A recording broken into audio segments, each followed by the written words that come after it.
Listen, I know that we are being bombarded. All the most horrible things are happening that Donald Trump promised would not happen under his presidency. But we have to start focusing on what we want in the future from our Democratic leaders. Anybody running for president, for instance. And I want to talk about the Department of Education because you talk about the evangelical right that has been infiltrating and diluting the education of American kids. And it's gotten so bad that we really need to have somebody heading up the Department of Education in 2028 when we elect a Democratic president that's going to finally do something about the racism and the classism that goes by zip code. We all know what we're talking about. The zip code determines the level of education you get.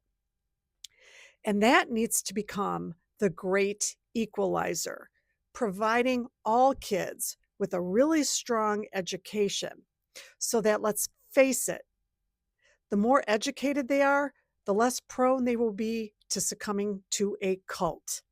The more educated they are, the more critical thinking skills they will have.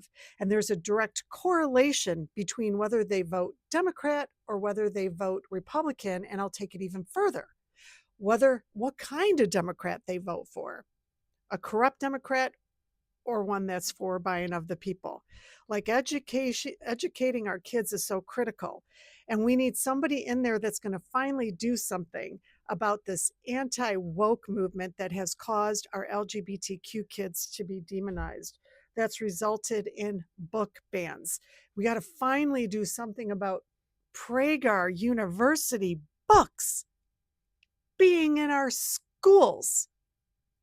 Also, introducing the whole religion into education, not separating church and state. Like, these are the things we have to demand of future Democrats who are running for something. We have to talk about it, we have to address it.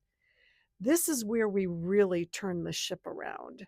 This is where the evangelicals in Project 2025 have been plotting and just step by step over the years, moving our money to private Christian schools and making it almost impossible for teachers in public schools to even want to teach, making it impossible for our kids to go to school and be accepted and not bullied. So many things, to be taught about climate change, to be taught about the history of racism in the United States. There's so much. So we got to start focusing on what is it that we want, create that vision in our minds, and then funnel all of the candidates through this lens of what we want for our future.